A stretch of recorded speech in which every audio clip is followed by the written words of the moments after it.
All right, in the math lab for investigating inverses, we're going to begin in part one, where we're going to investigate inverses algebraically. So our function is f of x equals 2x plus 3.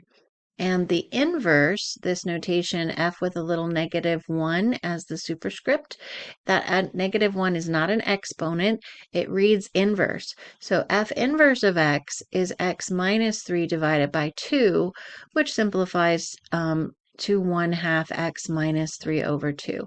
These are equivalent forms.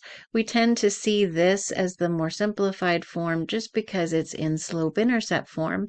If you remember from Algebra 1, y equals mx plus b was the form you would usually see linear functions. Okay, so we're going to start by doing these operations in our original function.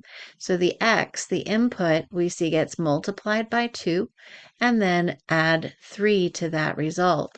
So for f of 5, that's my input of 5, I'm going to multiply that 5 by 2.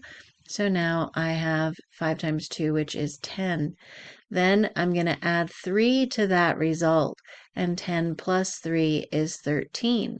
So the output is 13. That means that f of 5 is equal to 13. Now, the inverse will undo each operation to get back to the value that we started with.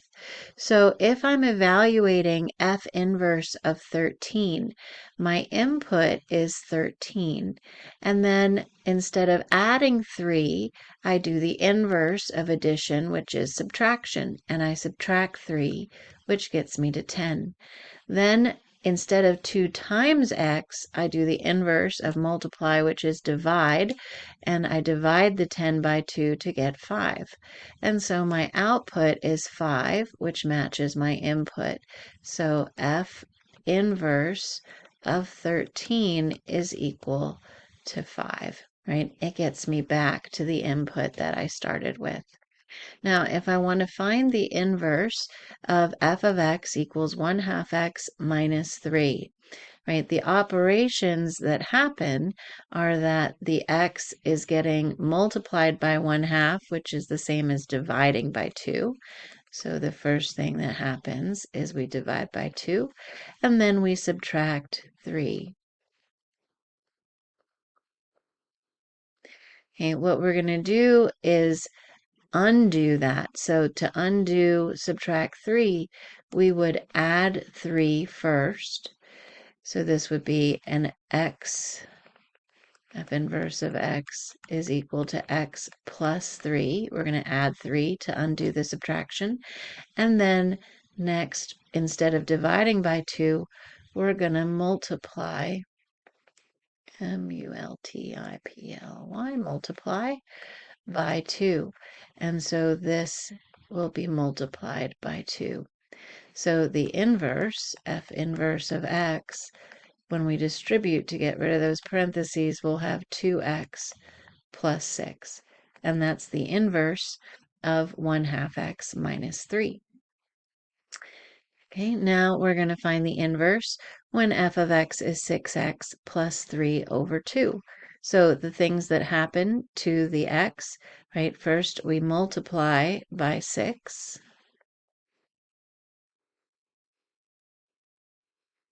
And then we add 3 over 2. Okay, we're going to do those operations in reverse, and they're inverse. So the inverse of addition is subtraction. So we're going to subtract 3 over 2. So we have f inverse of x, and we start with the x and subtract 3 over 2. And then to undo multiply, we divide. And dividing by 6 is the same as multiplying by 1 over 6. So I can multiply this binomial by 1 over 6.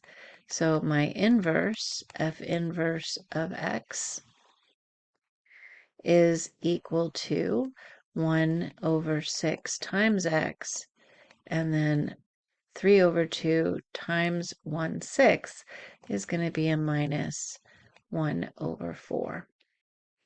Okay, so you're going to try these two on your own. You can use your dry erase board or you can use some scrap paper, but go ahead and find the inverse function for each of these and then resume the video when you're ready to check. So f of x is 3 over 2x minus 6. The first thing that happens is the x is multiplied by 3 over 2, and then the next thing that happens is we subtract 6. So if we want to undo that, then we're going to add 6 and then divide by 3 over 2. And dividing by a fraction means to multiply by the reciprocal.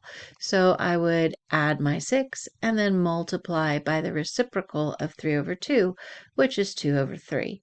And then when we distribute to get over those parentheses, f inverse of x is 2/3 x plus 4. Okay, in B, f of x is negative 2x plus 5 over 2. So the first thing that happens is we multiply the x by negative 2. Then we add 5 over 2. So to undo that, we're going to start by subtracting 5 over 2 and then dividing by negative 2. And dividing by negative 2 is the same as multiplying by negative 1/2, the reciprocal of negative 2. When we distribute to get rid of those parentheses, f inverse of x is negative 1/2 plus 5 over 4.